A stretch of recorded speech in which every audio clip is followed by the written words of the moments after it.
optimal minimalism. At this altitude, I can run flat out for a half mile before my hands start shaking. Can I ask you a personal question? Now would seem an appropriate time. What if I did the opposite? I'm a cybernetic organism, living tissue over a metal endoskeleton.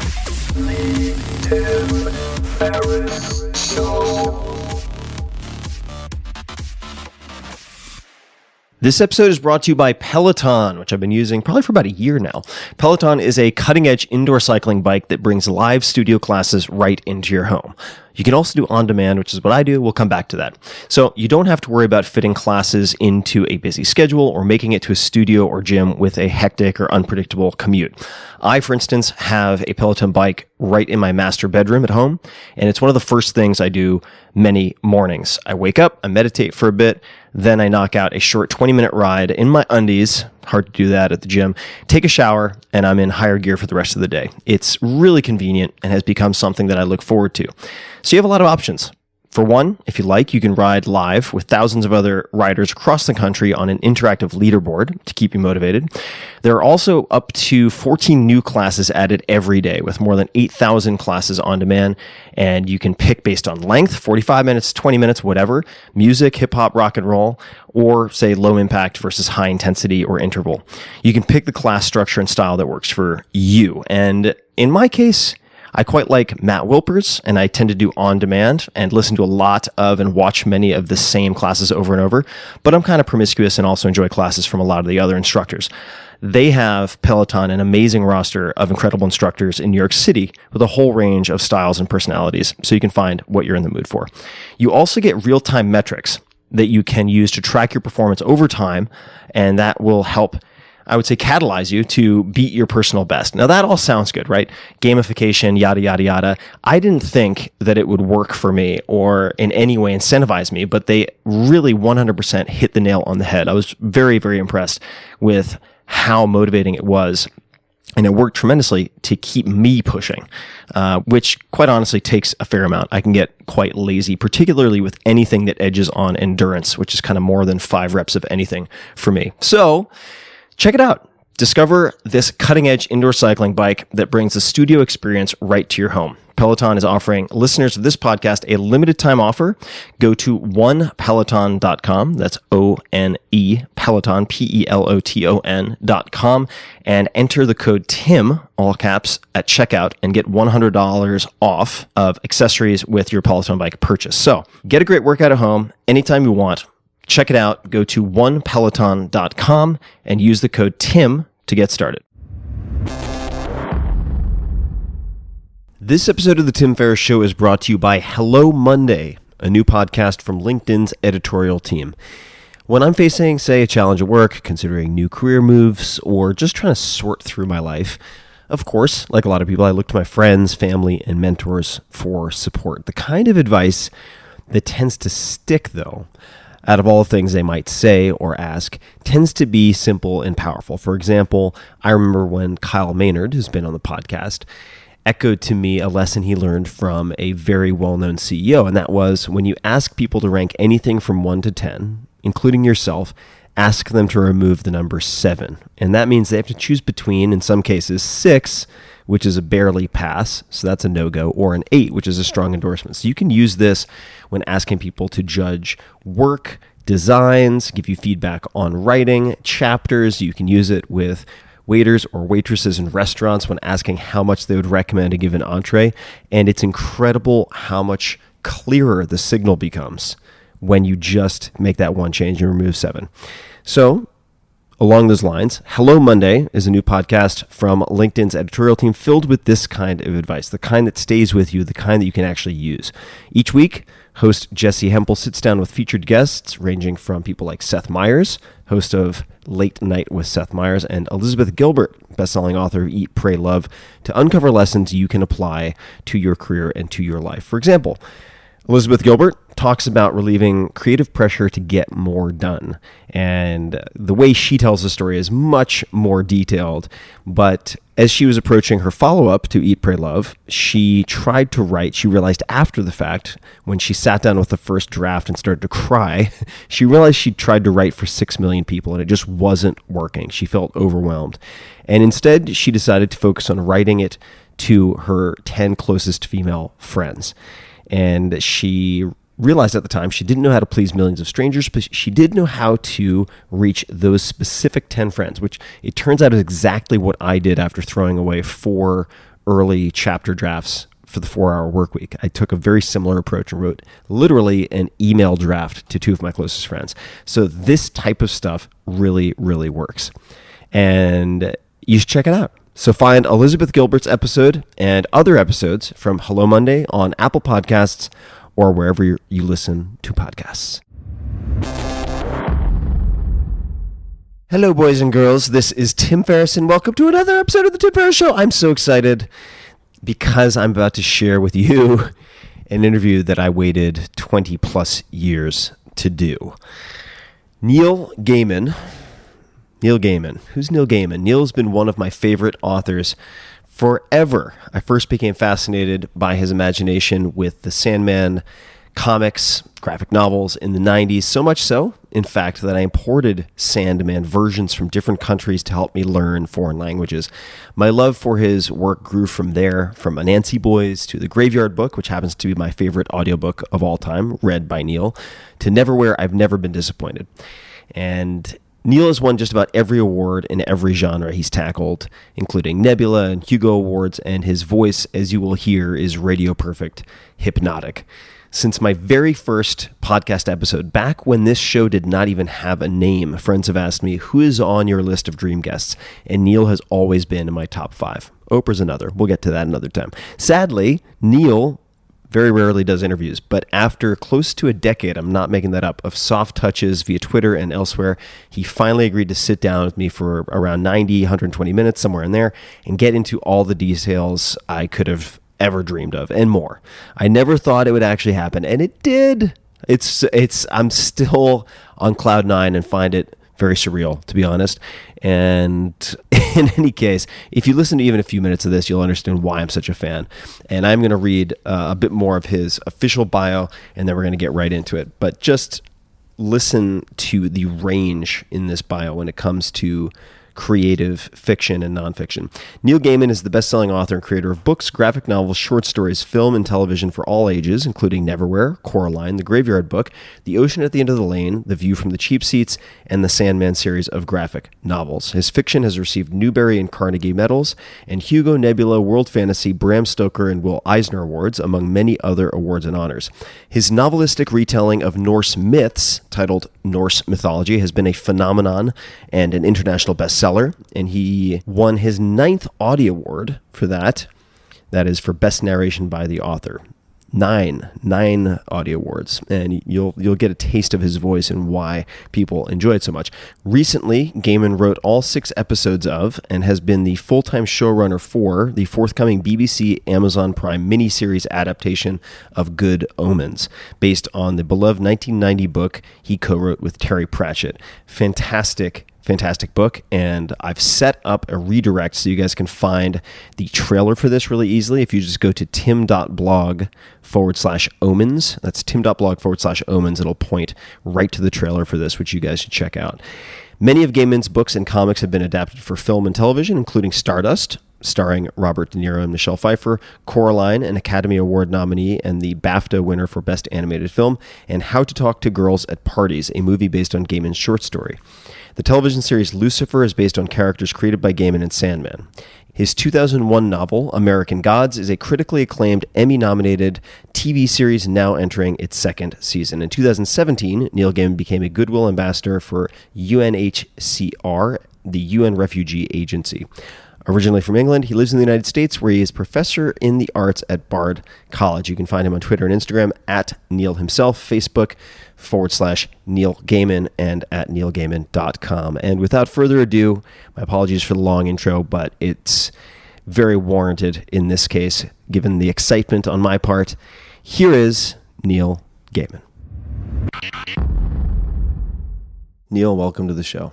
Thank you. Thank you so much. I have been hoping to have this conversation for years, and if I flash back for 10, 15, probably 20 plus years, I've been reading your work. I can't say that about many people I've ever met. And I mean, you've been asking me incredibly politely if I could do the podcast or anything vaguely, sort of edging around it and giving me open invitations for a good decade now. This is true. And I love the fact we've managed to do the occasional tiny goofy thing. I got to read a page of your book. That's right. You read a page of the book, which was incredible because I find your voice, as many people do, rather hypnotic. And then we got to do a very short chapter in Tribe of Mentors, the last book. Yeah. Thank you very much for answering those questions. And it's just such a thrill to be able to spend time with you. I'm loving it. And I thought we could begin with the glorious beginnings. And maybe for those people who can't see this, I'll give some context. I have not just one recorder, but 2, 3, 4 different sets of audio. And that's in part because I was, or am, once bitten, twice shy when it comes to audio. And then you shared one of your early days stories. What happened?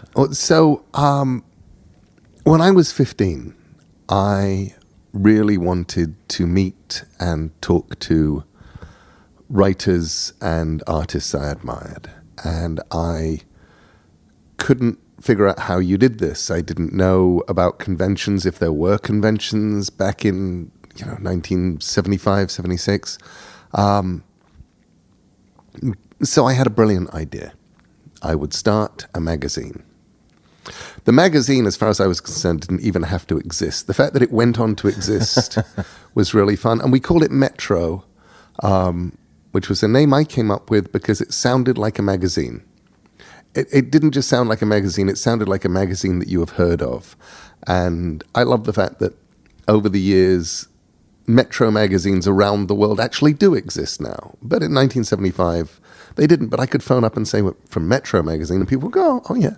I've heard of you. And, our voices had broken. So over the phone, nobody knew that we were 15.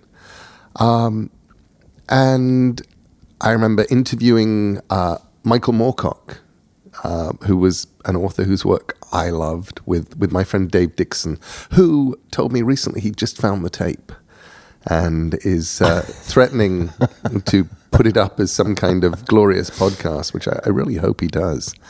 15-year-old Neil Gaiman and Dave Dixon interviewing Michael Moorcock.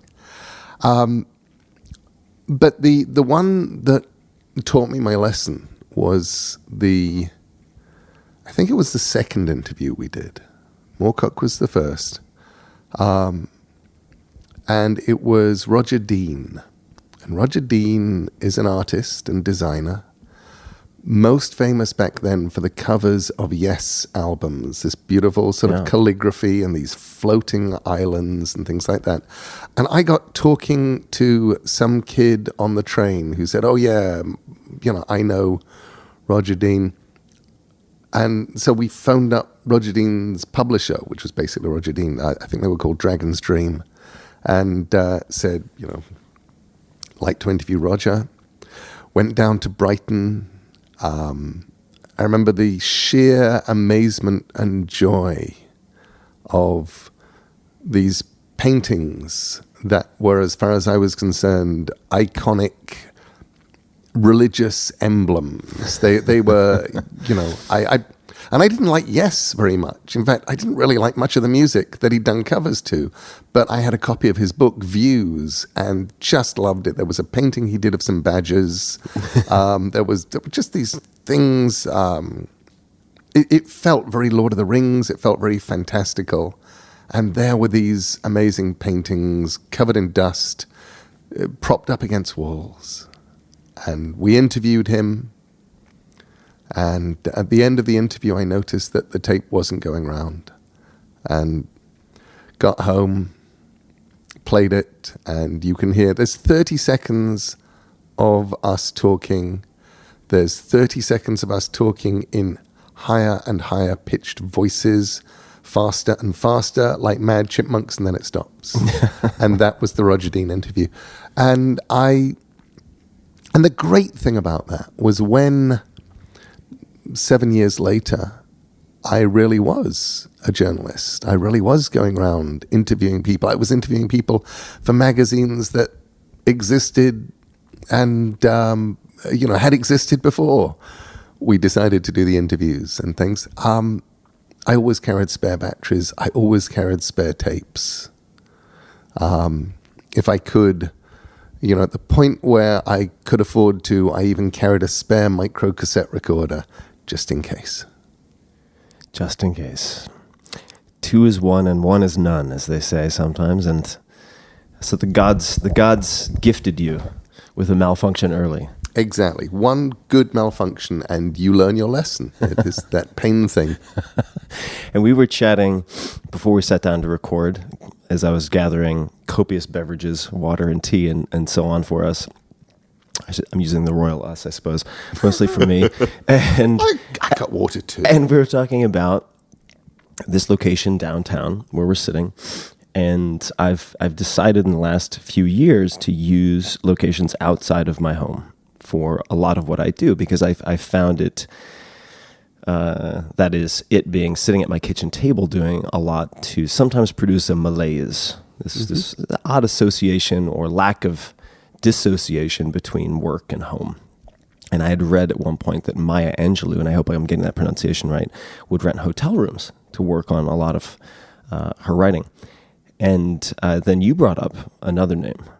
So, back in about 1997, I read an article by Ian Fleming, who wrote the James Bond books, about how he wrote the James Bond books.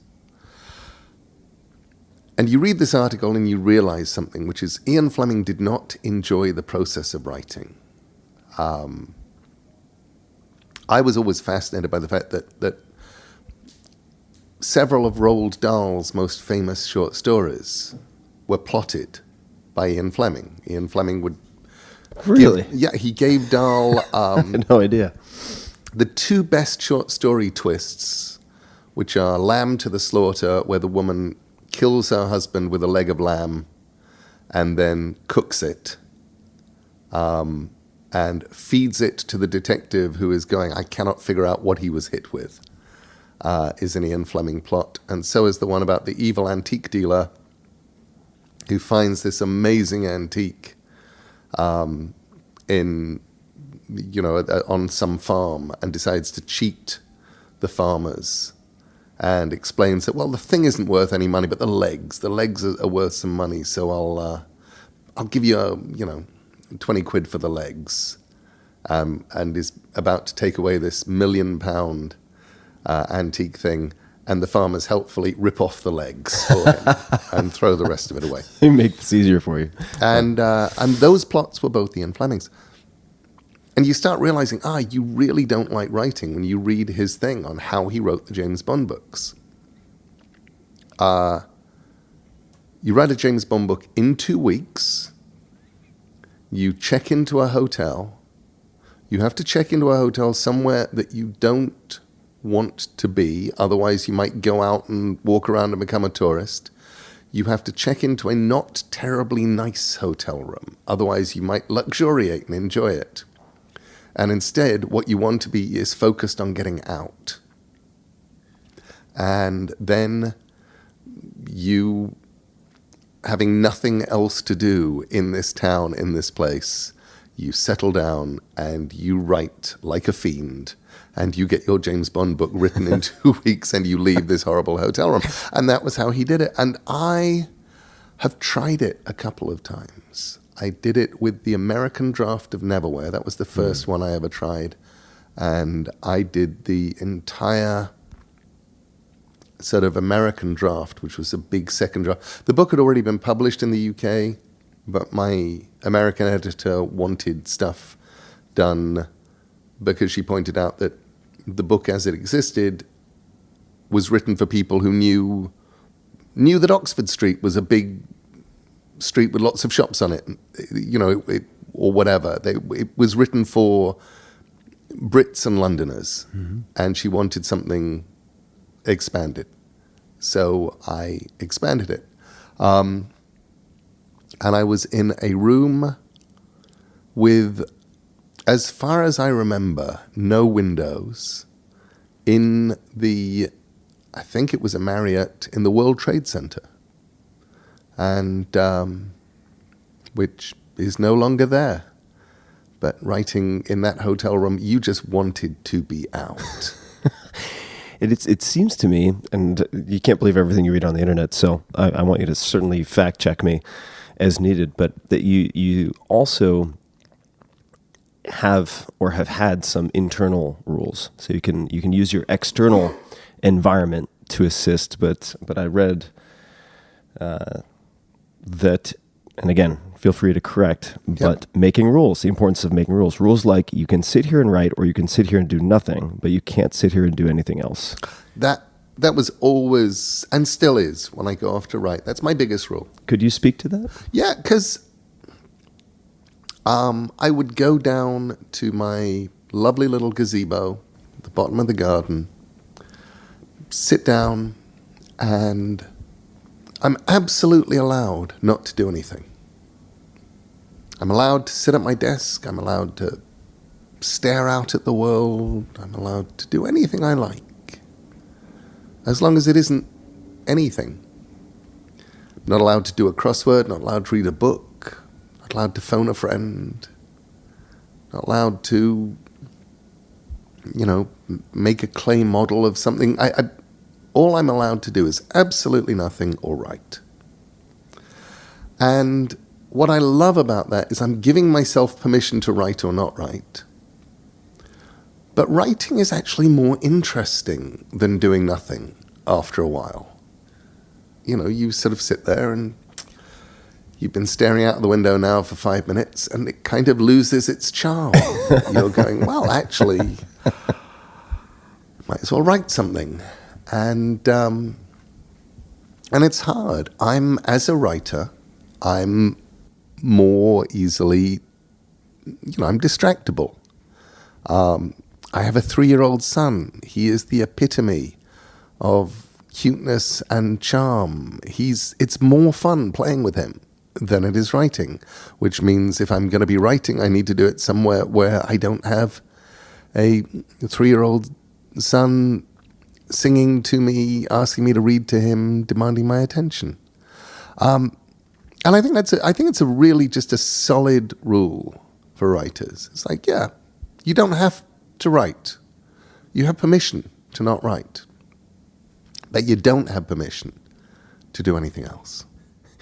It reminds me of another one of my favorite writers, you being the one who's sitting in front of me, John McPhee, nonfiction writer who has spent much of his life in Princeton, New Jersey, but has written some incredible Pulitzer Prize-winning nonfiction. And I was lucky enough to take a class with him 1,000 years ago. And his rule was very similar, although he didn't state it explicitly. He would sit in front of his first, as a young man, typewriter. And he could sit in front of the blank page, and from 8 a.m. to 6 p.m., with the exception of a break for lunch and swimming, it was the blank page or writing. Yeah. It was disallowed from doing anything else. Are there any other rules or practices that you also hold sacred or important for your writing process? Some of them are just things for me. For example, most of the time, not always, I will do my first draft in fountain pen,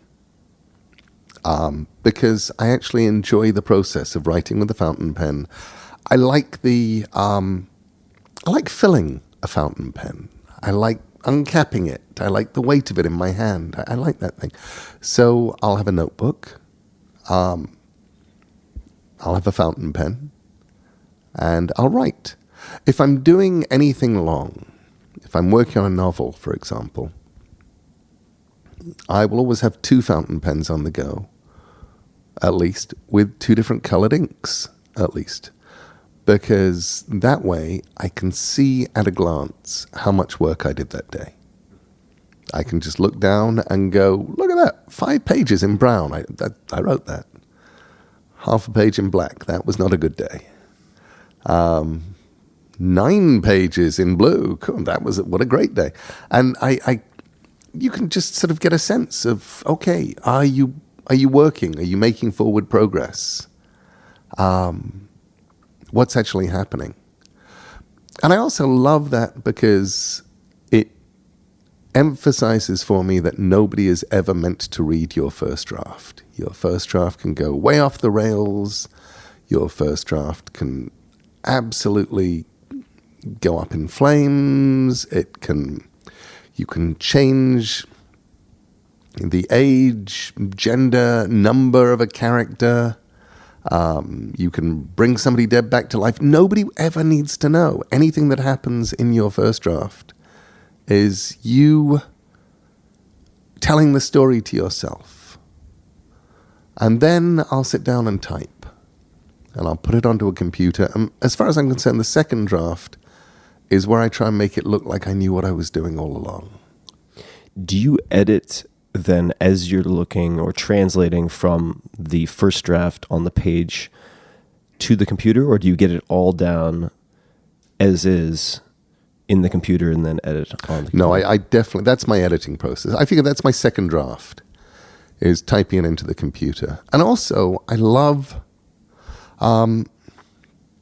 so backing up a bit here.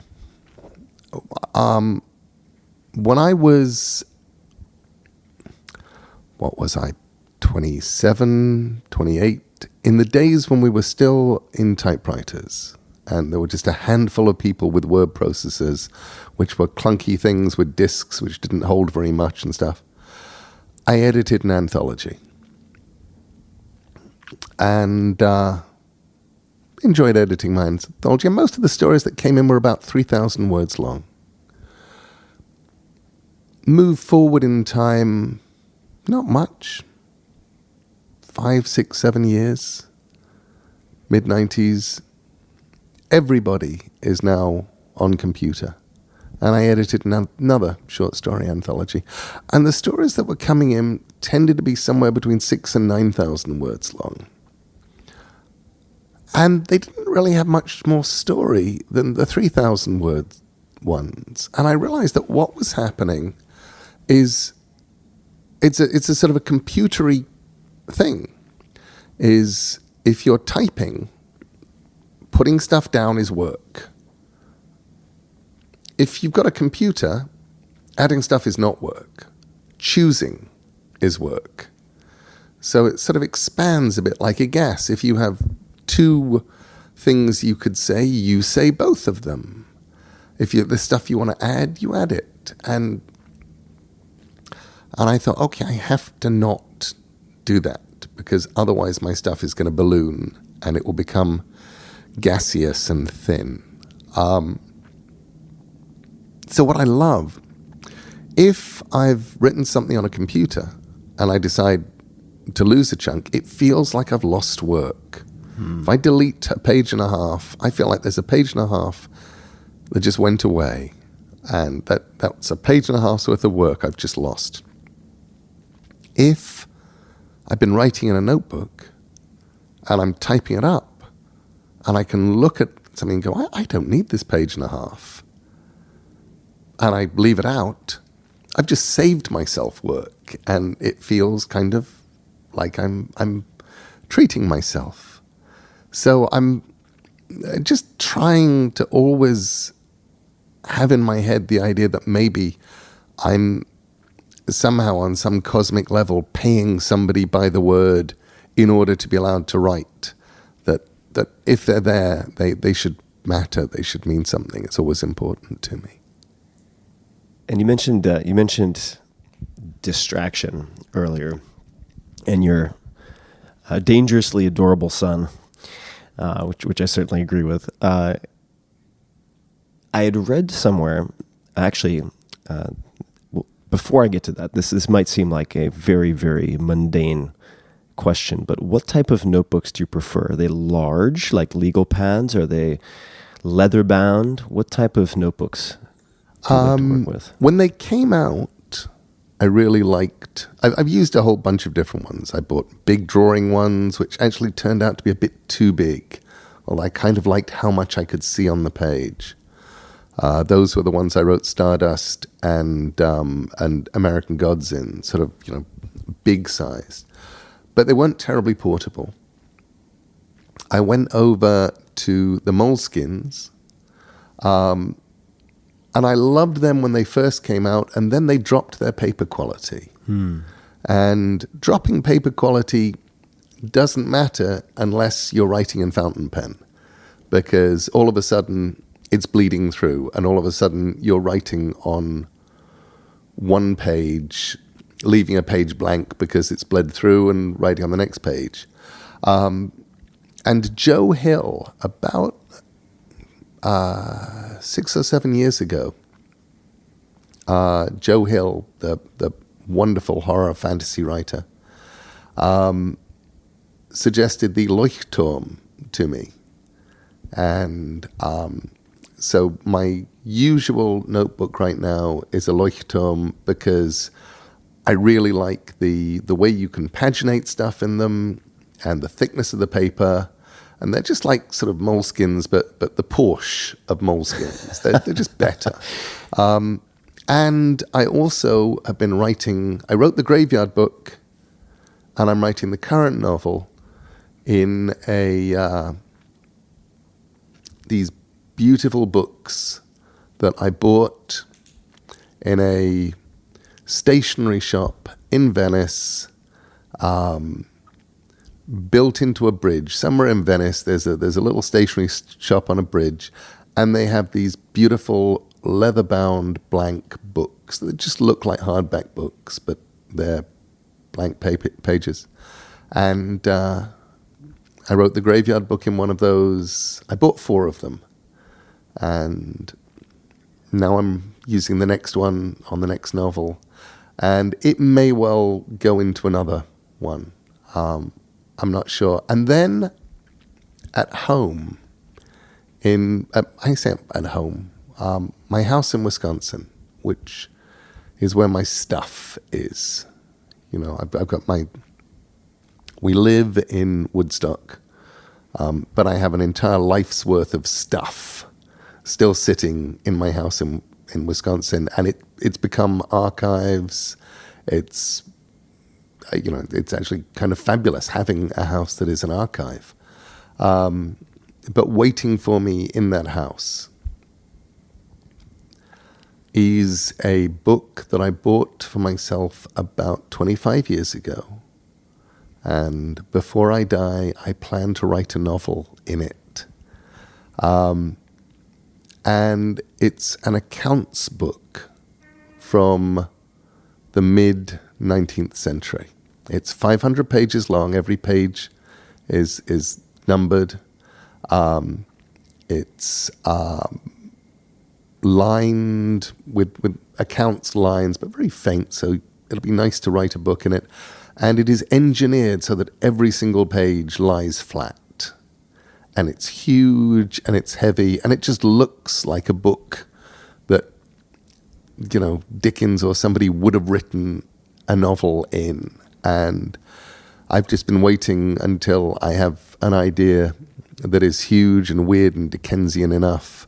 And whether or not I actually get to write it in dip pen, I'm not sure. But I definitely want to write it in a sort of old Victorian, something slightly copper-platey, one of those old flex nib pens that they stopped making when carbon paper came in. Just so I can get that kind of spidery Victorian handwriting. I'm just imagining you putting pen to the first page when you finish the first page, and what that will feel like. That's going to be a good day. It will be either a good day or an incredibly bad day. So I'll get to the end of the first page. It's, oh no, I have this pristine. But it is the thing that I tell young writers, and by young writers, a young writer can be any age. You just have to be starting out, which is anything you do can be fixed.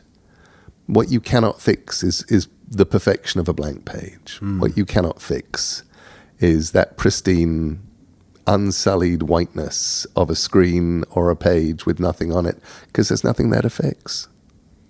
You mentioned a word, and it might be that I'm a little slow moving because I'm from Long Island. But Leichtum, how do you spell that word?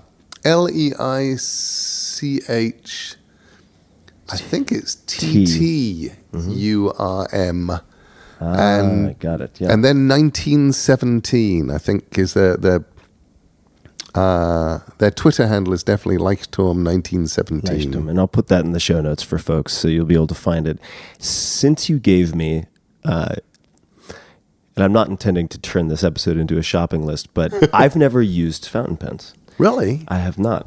And my assistant, my dear assistant, does. She loves using fountain pens. She enjoys the act. I've had a few sloppy false starts and then been rather impatient. But if I wanted to give it a shot, are there any particular fountain pens or criteria that you would use in picking a good pen? You know, the biggest criteria I would use in picking, if you have the choice, is go somewhere like New York's Fountain Pen Hospital.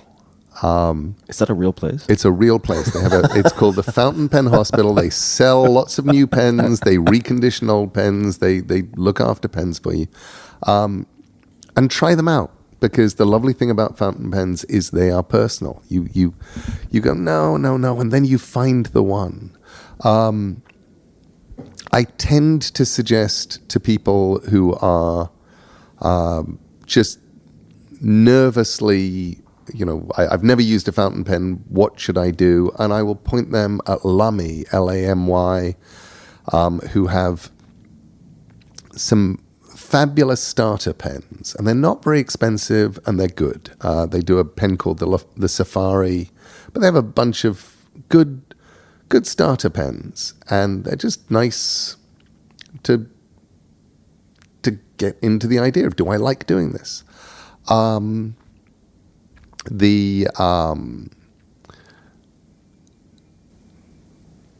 see, what am I using right now? What have I got in here? I've got, this one here is a Pilot.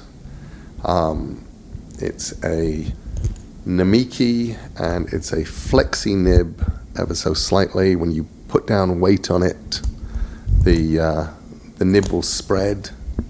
It's a beautiful, beautiful pen. That one's a Pilot. I think this one here is the Namiki. And it's really weird because Namiki is Pilot, so I don't quite understand that. Maybe it's a sort of Toyota Lexus thing? I think it is. It's that kind of thing. This one here is called a Falcon, and again, you put a little bit of weight on it and the line will just spread and thicken, which is part of the fun of fountain pens. And I will just, I'll go and play. There's a lovely Italian one. I got my agent. I did a thing some years ago when I realized that I was losing a lot of actual writing time to signing foreign contracts. And this is for books. This is for books. Or occasionally, for stories or for things being reprinted around the world. And the contracts would come in. And there would be big sheaves of them, because I get printed all around the world, and foreign contracts, a lot of them, you have to sign a lot. You have to do a lot of initialing. And I would sit there going, I have just spent 90 minutes signing a pile of contracts, and I loved that I got to sign it. But so I contacted my agent. I said, can I give you power of attorney? Would you mind can you just sign these things for me? And she's like, absolutely. Great.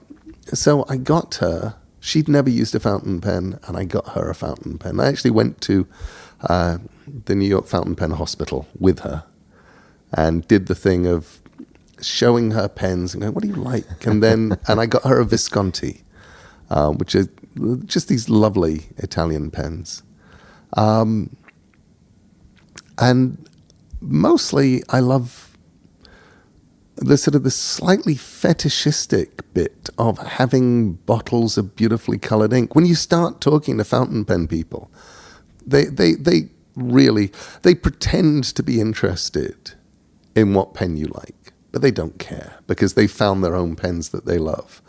And they say, what do you use? And I use Pilot 823s for signing. And I actually now, I bought a Pilot 823 because it's just a fantastic signing pen. It's a workhorse. It keeps going. And I got one in 2012. And it was my signing pen. I signed through Ocean at the End of the Lane. Before the book had come out, I had already pre-signed, written my signature 20,000 times with this pen.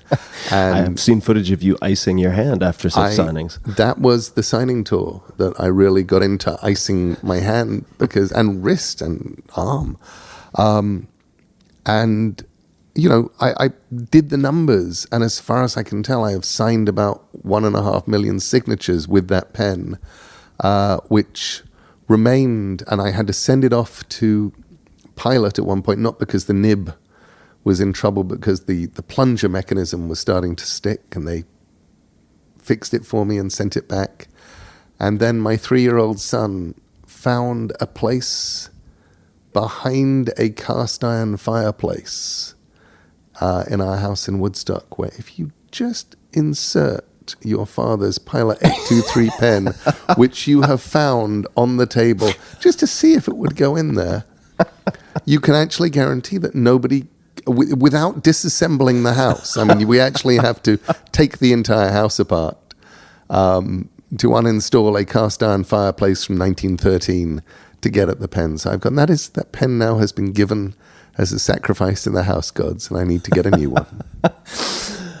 It strikes me, at least it seems as we're talking, that many of the decisions you've made, the tools you've found and enlisted, act to make not writing unappealing, or at least boring after 5 minutes, and to sort of enhance the act of writing to make it something that is enjoyable. I don't know if that's true. That is true, but they also exist for another reason, which is kind of weird, which is to try and trivialize what I'm doing and not make it important and freighted down with weight, because that paralyzes me. When I started writing, I had a typewriter. It was a manual typewriter. When I sold my first book, I had the money to buy an electric typewriter. What was that first book? I actually don't remember whether I bought the electric typewriter with the money from a book called Ghastly Beyond Belief, a book of science fiction and fantasy quotations I did with Kim Newman, or whether it was for the Duran Duran biography that I did. Either way, I was just 23. And what I would do back then is I would do my rough draft on scrap paper, single-spaced, so that it couldn't be used. And also so that I could get as many words on, and, paper was expensive. And then, so I could always do that. And I remember the joy of getting my first computer and just the idea that I wasn't making paper dirty. Nothing mattered until I pressed print. And that was absolutely and utterly liberating. And then, a decade on, picking up a notebook. It was for Stardust, of which I decided that I wanted the rhythms of Stardust to be sort of very antiquated rhythms. And I thought, there's probably a difference to the way that one writes with a fountain pen.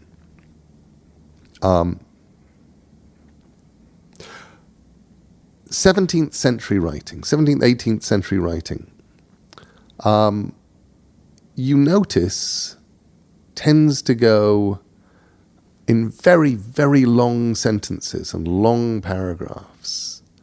And my theory about this is that one reason why you get this is because you're using dip pens, and if you pause, they dry up. So you just have to kind of keep going. It forces you to do a kind of writing where you're going for a very long sentence, and you're going to go for a long paragraph, and you're going to keep moving in this thing, and you're sort of thinking ahead. If you're writing on a computer, you'll think of the sort of thing that you mean and write that down and then look at it and then fiddle with it and get it to be the thing that you mean. If you're writing in fountain pen, if you do that, you just wind up with a page covered with crossings out. So it's actually so much easier to just sort of think a little bit more. You slow up a bit, but you're thinking the sentence through to the end. And then you start writing. You write that, and then you pause, and then you write the next one. At least that was the way that I hypothesized I might be writing. And I wanted Stardust to feel like it had been written in the late 1920s. And I thought, well, to do that, I should probably get myself a fountain pen and a book. And so that was how I started writing that. And again, what I loved was suddenly feeling liberated. It was like, I'm not actually making... Words are not going down in phosphor on a computer screen. This trivializing is, I think, very, very important. And I'd love to dig into it a little bit, because this is something that's come up quite a bit, initially very unexpectedly with people I interview on the podcast. I remember having a conversation with Shaun White, a legendary snowboarder, and I asked him what he said to himself. What was his internal monologue or dialogue right before the gate opened for the last run in the Olympics for the gold medal? And his answer was, "Who cares?" Yeah. Which surprised me. And he said, yeah, because if in effect, if I apply an incredible amount of weight to myself, it's going to do nothing but handicap me. And you do see, or there are many examples of writers, of musicians who have sort of crumbled with sophomore syndrome after a success and had great difficulty putting out work. You've put out a lot of very, very good work. I've read and listened to and watched a lot of your work. What are other things you do to remove that weight, if anything? Are there things you say to yourself when you commit to writing a book, when you sign the agreement with the publisher for yet another novel? Is there any other advice that you would give, or any other things that you do that help to remove the sort of psychological performance anxiety? Well, if you're me, you tend to do the things that are not actually financially sensible, but make life easier. I like writing things that nobody's waiting for. It's much more stressful writing things that people actually are waiting for, that people care about. It's why it felt wonderful to follow American Gods up with Coraline. Nobody even knew that I wanted to be a kids author. And it was an odd kind of thing to be. And I've just written this giant novel that's won all of the awards. And it's incredibly adult. And it's thick. And it's a proper book. And look, I got the Hugo. And look, I got the Nebula. And so on and so forth. And then here's a book nobody's waiting for. So you worked on that before anyone knew? In other words, you hadn't set expectations? Caroline was written... I thought Caroline was unpublishable. In fact, I was told it was initially. I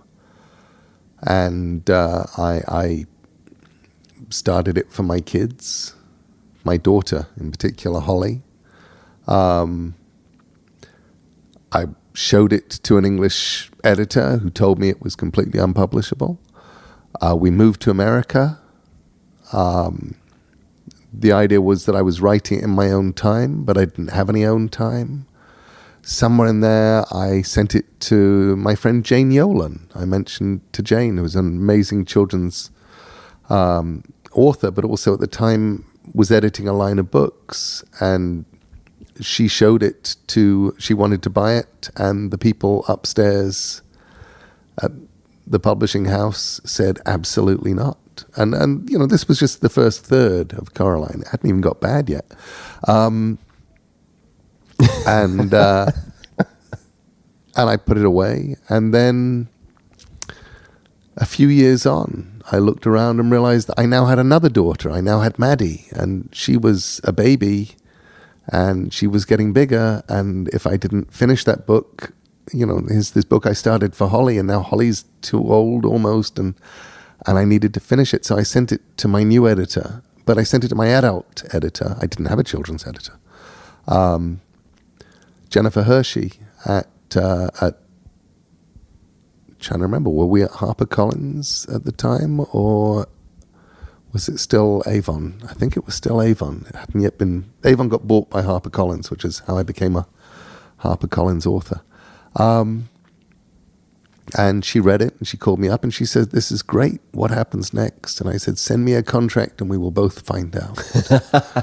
So, bless her, she did. And so I went back to writing it, because now it was actually something that actually had a delivery date attached. And I did not have the time to write it in. It wasn't like I had more time. And I remember what I did was I had a notebook by the side of my bed. And instead of reading 3 or 4 pages a night and then turning off the light and going to sleep, I would write maybe 50 words of Coraline, which doesn't seem much. Right before bed. Right before bed. So I wasn't reading before bed, I was just writing before bed. But I'd go to bed and I would reread what I'd written on Coraline, and I would do, 5 or 6 lines of Coraline. But if you do it that way, you've written a page a week. And so it kept moving forward. And then we went on a cruise, a fundraising cruise for the Comic Book Legal Defense Fund, which is a First Amendment thing. And I was working on American Gods, and I did not pack due to a packing error the American Gods notebooks, but I did have the Coraline book with me. So on that cruise, I got to write quite a bit more Coraline. And then a couple of months later, I was starting to despair of ever finishing American Gods, because I'd been writing it by that point for at least 18 months and figured that I had about a year to go, and just said, fuck it, and wrote Coraline and just finished it and sent it off to my publisher, and it's like, here is a book, you can publish this. And they're like, that's great, but we'll wait for American Gods. Do you tend to work on multiple projects at once? I used to. I used to be really good at working on multiple projects at once. I think I have to start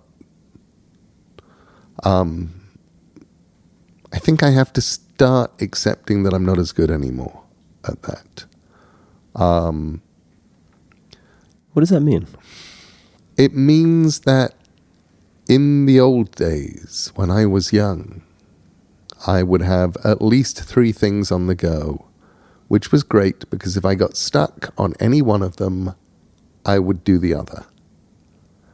Even when I was writing American Gods, I would always have the next of the sort of the Coming to America short stories in my head. So if I got stuck on Shadow, I would just take a week and I'd do one of the Coming to America stories, and then I go back to Shadow again. But these days, I don't think I'm as good at that anymore. I think I am. I think it's great to have 3 or 4 things going on. But there is that point where I start looking at myself and going, actually, I'm getting less done. I'm not doing that thing where I get stuck on project A, so I just immediately nip over to project B. It takes me a little ramping up time to get to the Headspace now, Project B. And at the point where I have Project A, B, C, and D all waiting for me, what I do is look at them, make a noise like Lurch from the Addams Family, you know, one of those, oh, kind of noises. And I go off and make a cup of tea and play with Ash or something. So I think actually it's one of those things where you just know thyself. I think I now have to start going, no, just one thing at a time. Which also means I'm going to have to say no to more introductions and things. Yeah. And I love doing introductions. Introductions, you mean writing introductions? Writing introductions to other people's work, writing introductions and essays and things where you go, here is a thing I love. I can get it to the world. I can tell people why I love this thing, and maybe they'll discover it. And every now and then, and you know, sometimes your introduction makes no real difference in the scheme of things. And then sometimes, James Thurber, I was told I could bring, that they would bring the 13 Clocks back into print if I wrote an introduction to it. So I was like, yes, I'm writing an introduction to it. And then because it has an introduction by me, I've run into many hundreds of people who I assume are representatives of thousands of people over the years who said, I picked up that book because your name was on the cover, and oh my God, it's become my favorite book. I read it to my kids. It's amazing. And I go, good. That's what it's for. That's why you do this. You mentioned writing right before bed. So I'd love to talk about maybe not the scheduling, but the timing of writing. So I was doing prep for this conversation and came across an interview in which you said that for nonfiction, you can kind of write wherever it happens to fall, if it's a script or something else, but that for novels, very often you tend to write between, say, 1 and 6 p.m., where you'll handle email, maybe writing a blog post and so on in the morning. And I'd love to chat about that because many of the writers I've spoken to, and I'm sure it differs person to person, but tend to write either very late or very early because they feel like they avoid distraction. When I started out, from the age of about 22, when I was a young journalist, 26, 27, a starting out comics writer, all through there, I was a late night writer. Nothing really happened until the kids were in bed, 9 o'clock. I might have faffed her out a little bit during the day, but now it's all done, and now I'm getting down to work. And at 2 or 3 o'clock in the morning, and I'm writing in England at this point, I may phone a friend in America just to talk enough to make sure that I'm awake. But so that's what I did. And I was a smoker and a coffee drinker, and it was great. I moved to America in 92, gave up smoking 93, stopped drinking coffee, went over to tea, and tried being a late night writer, tried carrying on being a late night writer, and gradually realized that I wasn't really anymore. What tended to happen was somewhere around 1 in the morning, I'd be writing away, and then I would lift my head from the keyboard at 4 o'clock in the morning and have 3,000 pages of the letter M and just go, okay, this doesn't really work anymore for me. And then I started rescheduling, trying different things out. Part of what I discovered, particularly about being a novelist, is writing a novel works best if you can do the same day over and over again. The closer you can come to just Groundhog Day, you just repeat that day. You set up a day that works for yourself. You know, the last novel that I actually wrote, I was at Tori Amos's wonderful house in Florida. She has this lovely sort of house on the water that she's lent me many times to go and write in. And I went down there, and I would get up in the morning, I would go for a jog, come back, do my yoga, get dressed, and get in the car, drive down to a little cafe where there were just enough people around that I knew that other people existed, but nobody that I would ever be tempted to talk to. And I would order myself a large cup of green tea, sit in a corner, and just start writing. And I would do that day over and over and over and over. And, you know, a couple of months later, looked up and I had the ocean at the end of the lane, which was only meant to have been a short story anyway. It just kept going. And that I think works really, really well. I also think that the most important thing for human beings is to be aware of the change. You know, the biggest problem we run into is going, this is who I am, this is what I'm like, this is how I function, while failing to notice that you don't do that anymore. I'm perfectly aware that I may one day become one of those people who wakes up early in the morning and goes and writes. My friend Gene Wolfe, who is now in his late 80s and is one of the finest writers that America has, for years was an editor of a magazine about factories. I think it was called Plant Engineering. And so he'd get up at 4 o'clock in the morning and write for an hour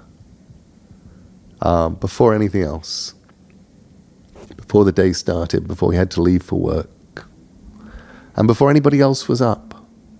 And that was how he did it. I cannot imagine getting up in the morning and just writing. That's not how my head works. I need a while to get here. But I can absolutely imagine that one day I'll have become one of those morning writers, from having been a late night writer in my youth and an afternoon writer in my middle age. In my dotage, I could absolutely become a morning writer. In your dotage. I think that's going to take a while. I do want to ask you a question related to a name that came up a little earlier, and that is, and this, of course, I think I'm getting right because it comes from a reliable source, which is your blog. And my blog is a pretty reliable source. I think it's very reliable.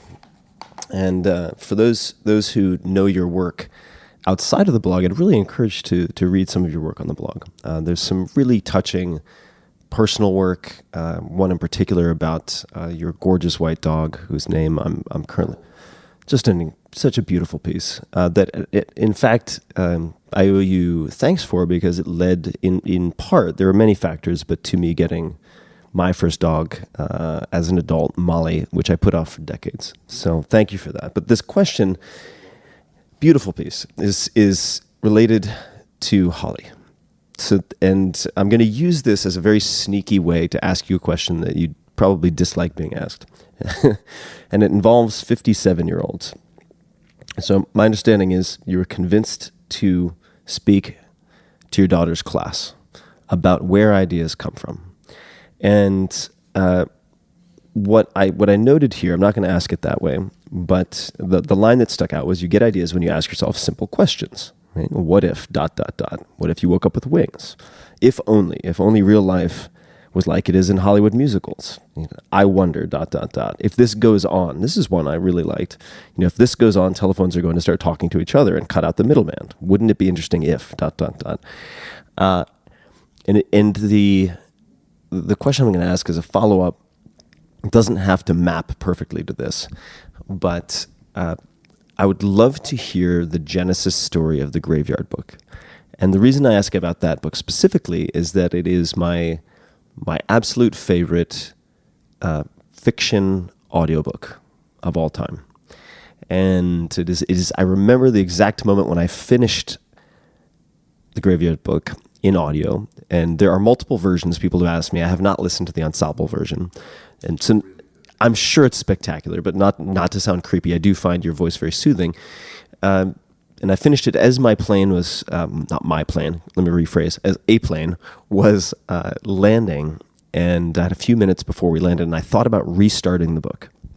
So it's had a wonderful place in my heart and my mind. Where did that book come from? So actually, I can give a slightly better answer to that now than I could have done a year ago, or I have done for previous years, because I found something accidentally recently, which gave me an insight into stuff on it. So I was 25 years old. It would have been 1984, 85, maybe even into 86. I was living in Sussex, in a little town, in a very tall house. My dad owned the house. Actually, what he owned was a shop underneath, but the house sort of came with it. And because little old English towns go back for a long time, the house was at least 300 years old. And it was across a little lane from a country graveyard. And the house was incredibly tall and incredibly thin. You get a couple of rooms and then you get stairs. And I had a son who at that point was 2 years old. And his favorite thing was his little tricycle. And the problem with little tricycles is you cannot ride them around houses like that, otherwise you die. You hit the stairs and you die. So every day I would take him and his little tricycle over the road to this little churchyard. And he would pedal happily round and round the paths through the gravestones. And I remember just the thought process. I remember going, he looks so happy here. He looks really comfortable. There is something very sweet about a little kid riding a tricycle through a graveyard. And I thought I could do a story about it. Wouldn't it be fun to do a story about that? You could do a story it would be like, a kid in a graveyard getting brought up by dead people. And then I thought, well, actually, Kipling already kind of did that once with The Jungle Book, which is a kid in a jungle being brought up by wild animals and teaching him the things that wild animals know. So I would have to have a kid in a graveyard being taught the things that dead people know. And I went up to my office, my little office, went and sat down at my typewriter and started to write. Now, when I've told people this in the past, I've said I wrote a couple of pages and realized that it wasn't good enough. And I was wrong. I actually wrote an entire first chapter, I discovered. Because about a year ago, looking for something else, I found it. And wasn't very good.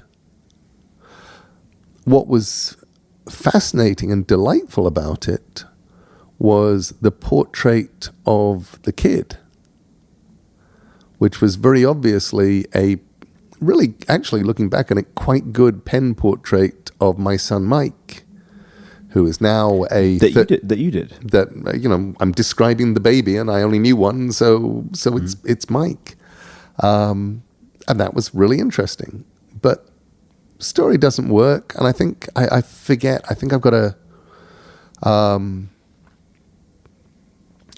there's a demon in it. I don't have who I think is the person who winds up being the person who kind of accepts him into the graveyard. Nothing's quite right, but there's a central idea there. But I remember writing that and just going, okay, this is a better idea than I am a writer. So I need to put this off. And about a decade later, I came back, tried it again. And this time, at least according to memory, it was only a couple of pages. And again, I went, oh, no, still not good ugh for this. May I pause for 1 second? Yeah. You must have ideas for potential stories all the time. Yeah, but this was different. This was one where I knew it had legs, and I knew it was real, and I knew it was good. And in fact, it was interesting. There was a point where I thought I wasn't going to do it. And I kind of gave the idea to Terry Pratchett. We'd had our photos taken in a graveyard, and we were talking about graveyards and kids. And I said, well, there's this book that I was going to write, and this is what I was going to do in it. And what is lovely is Terry didn't do any of that exactly, but he wrote a book called Johnny and the Dead, which was sort of taking some of the stuff, but it wasn't close enough that I couldn't then still do my story. But what was great is I knew that this was still important, and I still wanted to tell the story, and over the years I would just let it accumulate. And finally, in about 2003, I finished writing, I think it was Anansi Boys. Which I also listened to on audio. Lenny Henry. Isn't he brilliant? Incredible. It's just such a great read. And I got to the end of Anansi Boys, and I thought, I don't think I'm getting any better. I think this is now, as a writer, I'm probably me. That's probably it. I may improve, a tiny bit, but it's not going to be the leaps and bounds that I know that I was. So I have absolutely no excuse for putting off the Graveyard book. But when I've started the other two times and it didn't work, I started with chapter 1. I'm going to start right in the middle. And I wrote the first 2 pages of The Witch's Headstone, chapter 4. And did emotionally exactly the same thing I always do. I had always done at that point with the Graveyard book, which is go, it's just not good enough. It's not good enough. My daughter Maddie, because at this point we're in the Cayman Islands on a small holiday. Me, Maddie, and Holly. Maddie comes out the sea, wanders over to me, and says, "What are you doing?" I said, "I'm writing a story." She says, "Read it to me." So I read her the first page and a half that I'd written. And she said, "What happens next?" So I kept going. And I think I would absolutely have been capable of giving up and failing at that point, except Maddie wanted to know what happened next. So I kept writing. And by the end of that, I'd written a story that felt like it worked. I had the tone. I had the voice. I had Silas. I had all of that stuff. What a great character, by the way. He's so lovely. Silas. And then I started at the beginning. And the one thing that I have no idea where it came from, because it was just sitting in the notebook when I came to start. It's like I'd written it at some point in the previous 5 years, knowing that it would be, knowing that I would have to start at some point, was just the line, there was a hand in the darkness and it held a knife. And knowing that that was the first line of the story. And feeling kind of, having very mixed feelings about that, because going, well, on the whole, this story is going to be very loving. It's going to be very tender. It's going to be about growth. It's going to be about families. It's going to be about villages. It's going to be about people. But the first few pages are going to be absolutely terrifying. And that was the first line. Well, yeah, I think you certainly delivered on the first few pages being very, very terrifying. I'm going to go back and listen to that again. Maybe I'll try ensemble this time around. The ensemble is real. I mean, and I'm not just saying this because for me, listening to one of my own audiobooks is a lot like back when you were young and we had answering machines and you would be listening to messages people had left for you, and then you'd suddenly hit your own voice. And it's just like, no, I don't sound like that. But it's Derek Jacobi, who is one of England's greatest actors, as the narrator. The cast of people like Miriam Margolyes, Reece Shearsmith, just this fabulous cast. So you mentioned a name that I was planning on bringing up anyway, and that is Terry Pratchett. Yeah. And I think many people who, at least in the United States, are less familiar with Terry than perhaps they should be. Could you tell us who Terry is and how you first met? Terry Pratchett, later Sir Terry Pratchett, was an English writer who died in March 2015. He was a humorist, a satirist, best known for the Discworld novels set on a flat Earth, which is on the back of 4 elephants on the back of an enormous turtle swimming through space. And he was my friend. Terry and I met when his first Discworld book, The Color of Magic, was due to come out in paperback. And we met for years and years. We would tell everybody that we met in a Chinese restaurant. And again, a few years ago, I found my desk diary from 1985. And I thought, there's Terry and me meeting in February 1985. I wonder which Chinese restaurant it was. And it turned out we actually met on like the 28th of January, and it was Bertorelli's Italian restaurant in, was it Goodge Street? I think it was Goodge Street. Proving that memory is gloriously fallible. Embarrassingly so, since I'd actually filmed a piece to camera in a Chinese restaurant about Terry's passing. But it's, I was a young journalist. Terry at the time was working as the press officer for the Central Electricity Board in the UK. And we hit it off in a way that's just that sort of thing where you go, oh, you have the same kind of mind that I have. Not exactly, but the Venn diagram of overlap is... It was the point where we got onto the subject of grimoires, of occult books.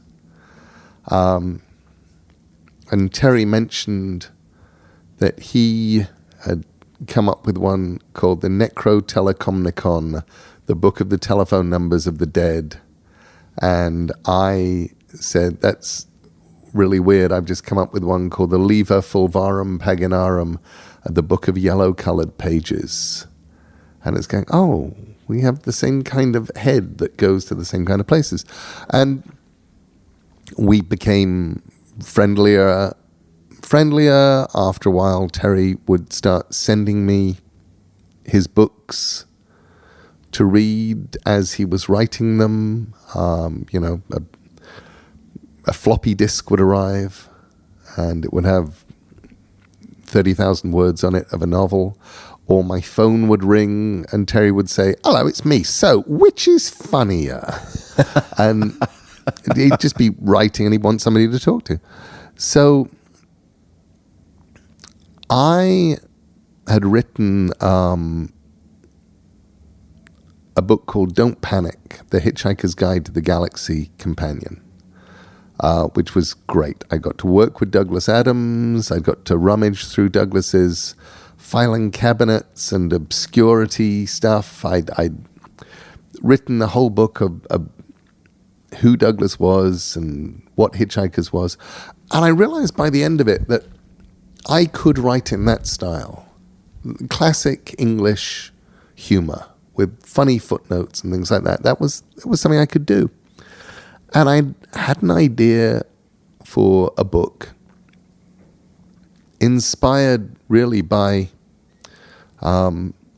reading The Jew of Malta. I've been reading Marlowe's The Jew of Malta, and there's just a line in it where these evil Jews meet and they compare evil that they've done.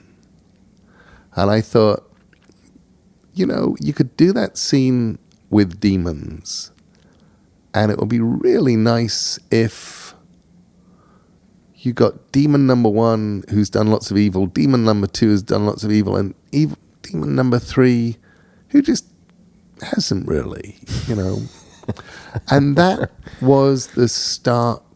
So I wrote, and I had this idea about a baby swap, kind of like The Omen, but it all goes wrong and it becomes a nice kid.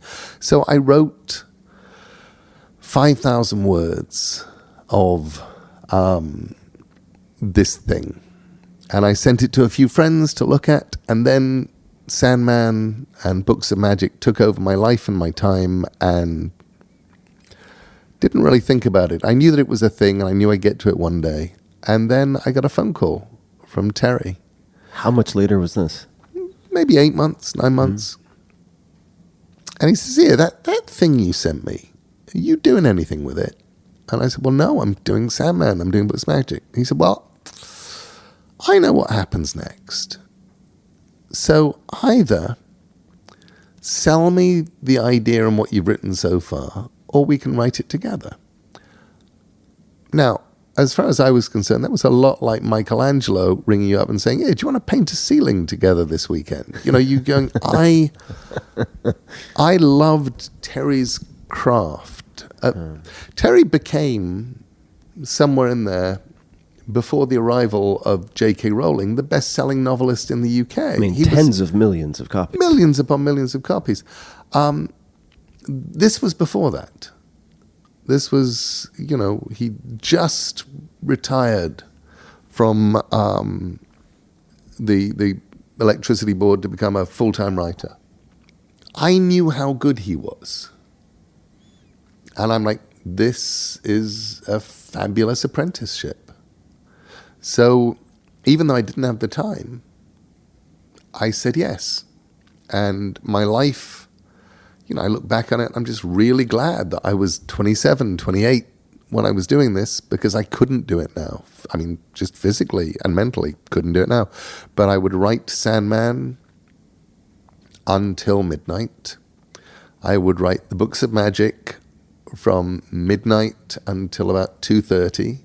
And I would write Good Omens from 2:30 until about 6 a.m. And then I would get up at 1 o'clock in the afternoon, and my answering machine would have a little blinking light on it, and I would press the button, and the tape would rewind, and then Terry Pratchett's voice would come out of it, and he'd go, get up, you bastard, I've just written a good bit." And, that was... So that was the process of writing. It was very fast, very mad. That was the first draft. Second draft took us much longer. But we had Good Omens. We had this wonderful, incredibly collaborative book. It was almost immediately bought by Hollywood, and Terry and I went out and had one of those hellish, awful Hollywood experiences that you laugh at when other people tell you in their stories about them, because you're like, it can't be that bad. And it's like, no, it really is that bad, and it really was that bad. And then over the years, Terry Gilliam tried to make it into a film, which we loved the idea of. Then we were going to do it as a TV series, and we couldn't really find somebody to adapt it. And eventually Terry and I had a deal that we would never do anything individually on Good Omens. It had to be together or not at all. And then one day he emailed me, and he said, look, you have to do this. You have to do this because you're the only other person who has the same amount of love for and understanding of the old girl that I have, and I want to see it before the lights go out. And I said, okay. And then Terry died, which meant that now it had become this sort of last request. And if the upcoming Good Omens series is good, which I believe it is, a lot of what makes it good, because I was the showrunner, I wrote it and I showran it. But I think what makes it good is I wasn't prepared to compromise on it. And I am normally very prepared to compromise. I'm encouraging when other people want to bring ideas to the table. I'm like, yeah, go do something fun with this. I've already done the book or whatever. But in this case, I had a Terry Pratchett in the back of my head who I had to please. And, the producers would say, well, Neil, I know you've written this sequence where Agnes Nutter, the witch, is taken out and burned. And it's, we have villagers and it's the 1640s, and you've got a giant bonfire and an explosion and all of this kind of stuff. And we thought we could save a lot of money and do it just as well if we had woodcuts of what happened and the narrator telling the story. And I would be like, okay. And then I would stop and I would think, what would Terry think about that? I'm like, Terry would have nothing polite to say about any of these people. And it's like, I'm sorry, we're going to have to do it the way I wrote it and the way it is in the book. We're not doing it with woodcuts. And it was like that all the way through. It was like, just trying to hold the line and make this thing that Terry would have been proud of, and using stuff that we came up with in the book, using stuff that we'd come up with talking after the book, stuff that we would have put into the next book if there ever had been one, and just making it all something that Terry would have been proud of. And it's been really wonderful. This South by Southwest has been the first time anybody has seen anything from Good Omens, and we showed some clips, and hearing audiences laugh was kind of amazing. It was like, oh, it does work. They're liking it. They're loving it. It does work. You showed me only a very short clip, but I know the book, and I'm familiar with it. And with the work you've done, or any work or characters I deeply care about, I collect comics for my entire childhood. I still have probably 10,000 polybagged comics that I've refused to get rid of. And every time a comic book movie would be made in my younger years, because they were not done generally very well, I would sort of peek through a crack in my fingers to see how characters would turn out. And it was always very stressful for me because I had so much invested. in many different characters. And I'll give a thank you to Hugh Jackman for getting Logan and Wolverine right, which was a huge relief. And seeing this clip, it really gave me the feeling that you'd pulled it off, that it lived up to my experience as a reader and a listener. I think mostly we have, and I think that is a lot of that is casting.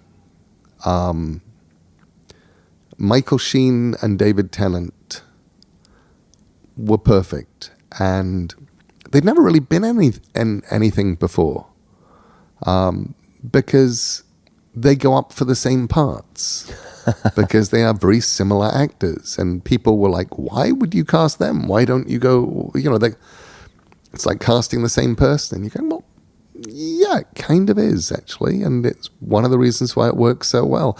They have joked about, and I'm not sure if they're joking about, if ever I write a stage play version of Good Omens, they would go on tour with it and alternate roles each night. That's a brilliant idea. Wow. I want to, well, first I should say, and we'll put this certainly in the show notes and everywhere else, and people will have already heard in the introduction, but where can people learn more about Good Omens?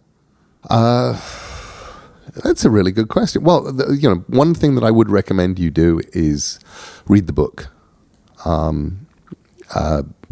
Good Omens, the novel by Terry Pratchett and Neil Gaiman. It won't spoil anything for you with the TV show. There's enough stuff in there that I put in for people who knew the book. There are Easter eggs in there where only somebody who's read the book will know that something is funny or know why something's happened. But there's also things that people who read the book will not be expecting. So that's the first thing. YouTube or any Amazon Prime ads have the ad for Good Omens up, the trailer. You can go and watch that. It's a lot talkier than the trailer. The trailer is a lot of it is things going bang, because that's what they like putting in trailers. If it were me, my trailer would have just been sort of like, 3 minutes of two characters talking. And it's like, here you go, here's the trailer. If you like this, you'll like the show. But I think very wisely, they put in, giant walls of fire and heaven and hell and hellhounds and all of the glorious stuff. You mentioned a word, apprenticeship. What are the types of things that you learned from Terry or picked up? The biggest thing, looking back on it, that I learned from Terry was a willingness to go forward without knowing what happens. You might know what happens next, but you don't know what happens after that. But it's okay, because you're a grown-up and you will figure it out. There's lots of metaphors for writing a novel. And George R.R. Martin, for example, divides writers into architects and gardeners. And I can be an architect if I have to, but I'd rather be a gardener.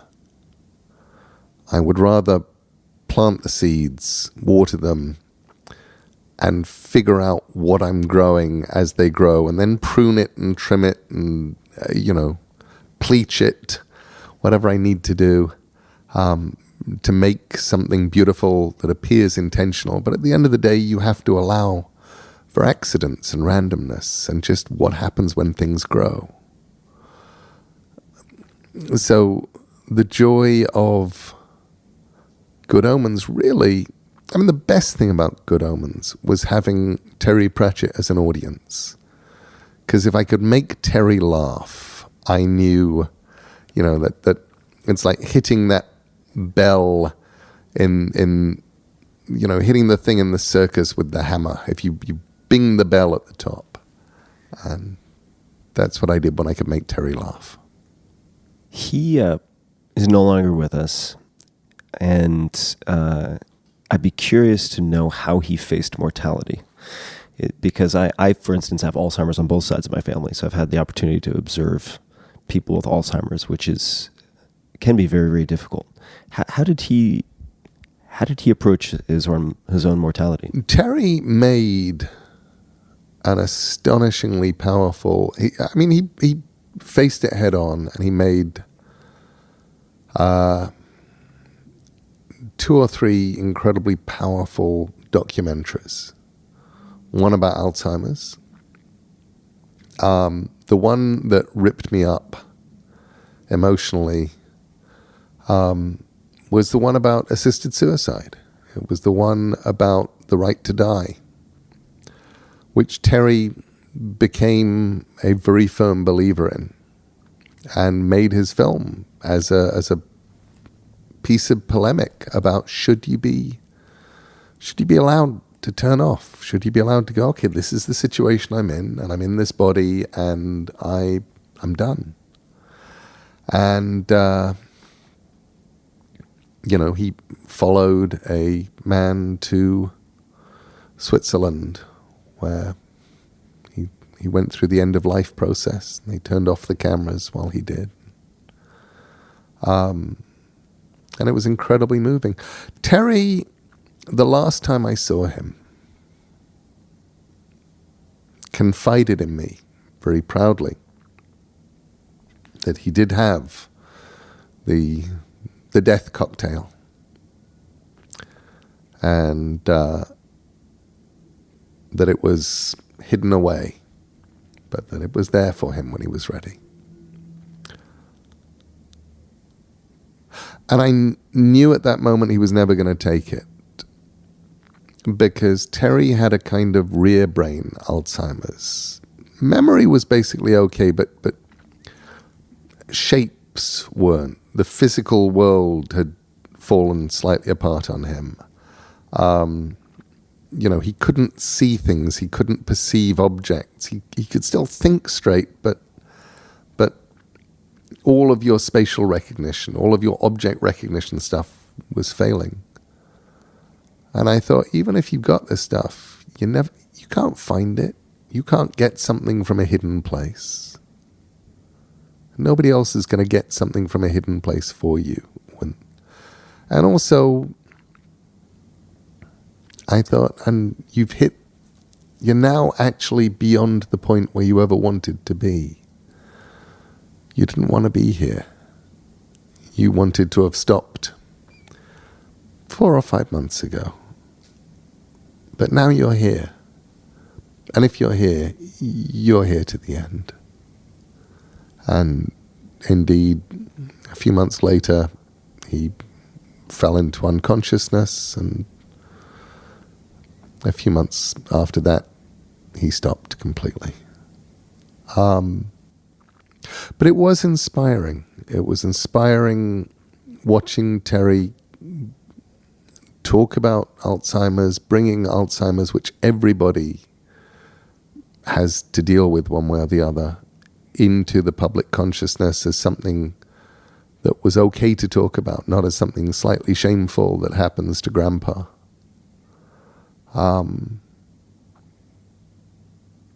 And also just talk about the right to die.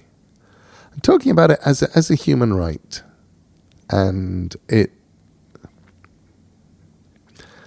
I really, and I understand, or, you can list out to me all of the reasons why it's a bad idea. And look, here's a creepy family, and if they could kill Mum for the money, they would. And right now they've got her in a home, but, they would have killed her and announced that she wanted to do it herself, or whatever. I get all that.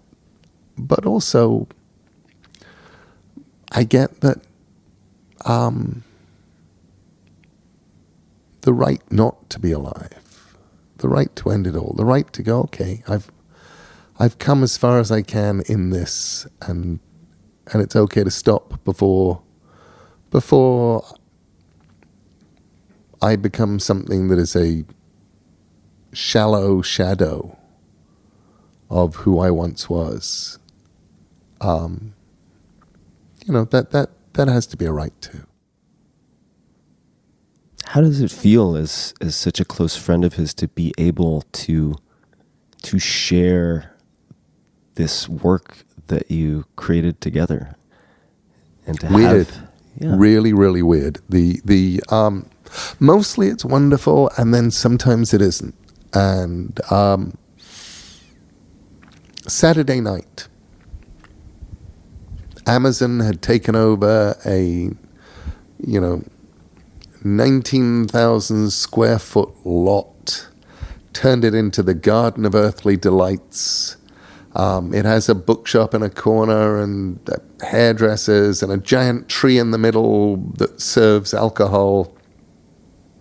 It has wings that if you stand in front of them and activate some kind of Instagram filter, or maybe it was a Snapchat filter, will make the wings start to flap.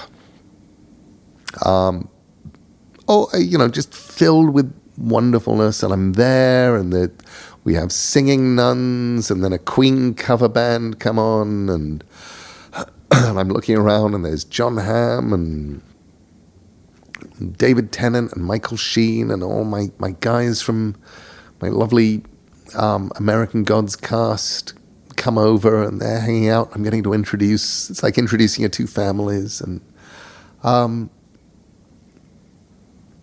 was kind of melancholy because,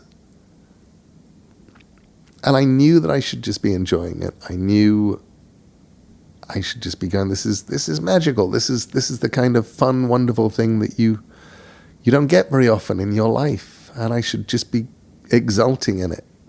And instead, I'm just thinking, I wish Terry were here. He would have loved the nuns. He would have had a great time with the Queen cover band, and he would have been just, grumbling to me about tiny details and enjoying it. Or taking enormous pleasure in tiny details, and deciding which color wings he liked having best, or whatever. He would have loved it, and he's not around. And then, by the same token, I know Terry well enough to also know that the way that Terry was built and who Terry was, we probably would never have got to this point had Terry been alive. Because if you're doing something like making a big TV show or something this big and this complicated, where things can go wrong, sometimes when things are getting weird, or things are going wrong, or the BBC are going a bit mad or whatever, the only thing you can do is just focus on the outcome and just keep going and keep a steady course, and so on and so forth. And I knew Terry well enough and worked with Terry long enough to know that he was absolutely constitutionally incapable of doing that. At the point where things, any one of a dozen places where all we would have to have done is just keep on going, and Terry would have been making the phone calls to the head of the BBC or the head of Amazon, or telling Jeff Bezos exactly what he thought of him. Or it was just like, no, that's just the wrong thing to do right now. So there's also that sort of weirdness of going, had Terry been around, we probably would never have got here. And getting here was all about making this thing for Terry, which he also wasn't here for, which is why I'm saying, so a giant interwoven panoply of strange emotions, absolute joy in having made it, joy in having made it for Terry, because nothing else would have stopped me writing novels for 3.5, 4 years, but that did. I think I have to imagine he'd be thrilled to see you in this amazing circus just before this piece of work is released to hopefully millions more people who will be impacted by the work. I think he would have loved. I think he would have loved so much of this, and also being Terry, he would have loved the fact that then people will come and pick up Good Omens, the book, and then they'll go and read Discworld books, and that will make Terry even happier. Neil, this has been so much fun. It can't be 90 minutes already. 90 minutes. That flew. It did. And I certainly hope it's not the last time we have a chance to We have to do it have a again. conversation. We I would only love just to. got started. I would really love to. And I know we have, well, let me not state it that way. Many of my fans are your fans. And just as Terry shared his gifts with the world, you continue to share yours. And it has an impact. It helped me through some very tough times. It was able to transport me, delight me, shock me, scare me, and take me through a whole range of emotions I didn't at the time even know I had access to. So I want to thank you for making good art and sharing it with the world. You've done a great job. You are so ridiculously welcome. Thank you. And do you have any closing comments, thoughts, remarks, anything you'd like to say before we wrap up? No, not really. I genuinely enjoyed. One of the great things about having you as a fan is the books arrive from you and they actually get read. And I learn from them because you go off and explore parts of things that I'm never going to. And so I appreciate that too enormously. Thank you so much. And for everybody listening, we will include links to everything we've discussed. Including fountain pens. This might be the time to buy some stock. And everything that came up will be in the show notes, as always, at tim.blog/podcast. You can just search Neil or Gaiman and it will pop right up. And Neil, once again, thank you so much. I really, really appreciate it. And to everyone listening, until next time, read widely, check out Good Omens, and chat soon. Bye. Hey guys, this is Tim again. Just a few more things before you take off. Number one, this is 5 Bullet Friday. Do you want to get a short email from me? Would you enjoy getting a short email from me every Friday that provides a little morsel of fun before the weekend? And 5 Bullet Friday is a very short email where I share the coolest things I've found or that I've been pondering over the week. That could include favorite new albums that I've discovered. It could include gizmos and gadgets and all sorts of weird shit that I've somehow dug up in the world of the esoteric as I do. It could include favorite articles that I've read and that I've shared with my close friends, for instance. And it's very short. It's just a little tiny bite of goodness before you head off for the weekend. So if you want to receive that, check it out. Just go to 4hourworkweek.com. That's 4hourworkweek.com, all spelled out, and just drop in your email and you will get the very next one. And if you sign up, I hope you enjoy it. This episode of The Tim Ferriss Show is brought to you by Hello Monday, a new podcast from LinkedIn's editorial team. When I'm facing, say, a challenge at work, considering new career moves, or just trying to sort through my life, of course, like a lot of people, I look to my friends, family, and mentors for support. The kind of advice that tends to stick, though, out of all things they might say or ask, tends to be simple and powerful. For example, I remember when Kyle Maynard, who's been on the podcast, echoed to me a lesson he learned from a very well-known CEO, and that was when you ask people to rank anything from 1 to 10, including yourself, ask them to remove the number 7. And that means they have to choose between, in some cases, 6, which is a barely pass, so that's a no-go, or an 8, which is a strong endorsement. So you can use this when asking people to judge work, designs, give you feedback on writing, chapters. You can use it with waiters or waitresses in restaurants when asking how much they would recommend a given entree. And it's incredible how much clearer the signal becomes when you just make that one change and remove 7.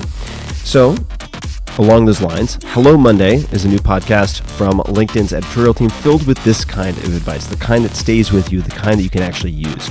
Each week, host Jesse Hempel sits down with featured guests ranging from people like Seth Meyers, host of Late Night with Seth Meyers, and Elizabeth Gilbert, best-selling author of Eat, Pray, Love, to uncover lessons you can apply to your career and to your life. For example, Elizabeth Gilbert talks about relieving creative pressure to get more done.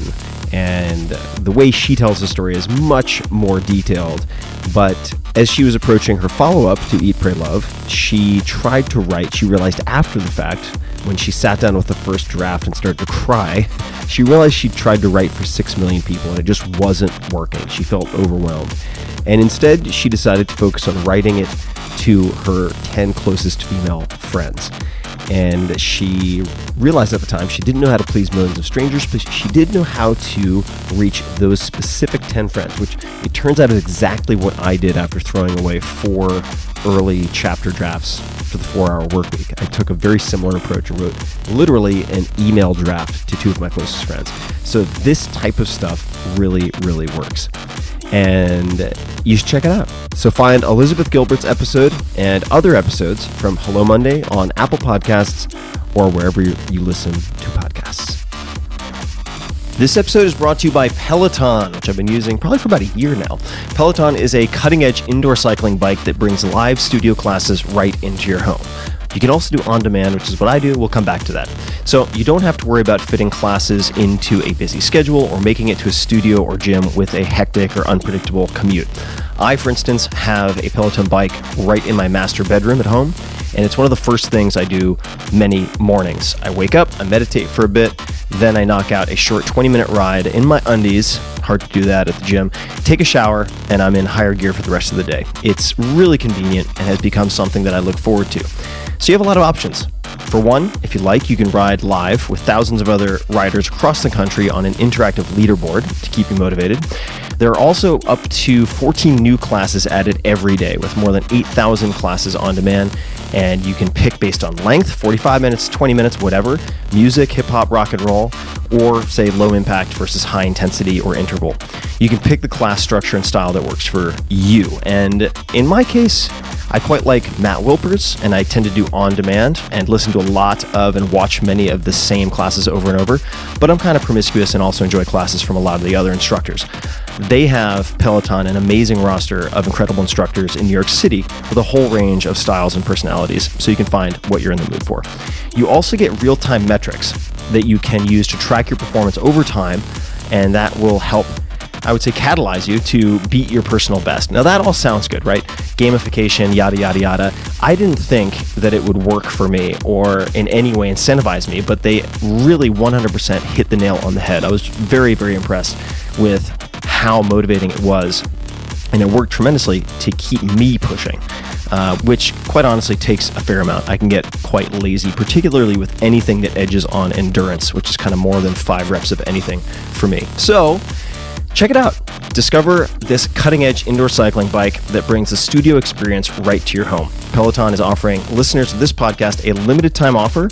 Go to onepeloton.com. That's O-N-E, Peloton, Peloton.com, and enter the code TIM, all caps, at checkout and get $100 off of accessories with your Peloton bike purchase. So get a great workout at home anytime you want. Check it out. Go to onepeloton.com and use the code TIM to get started.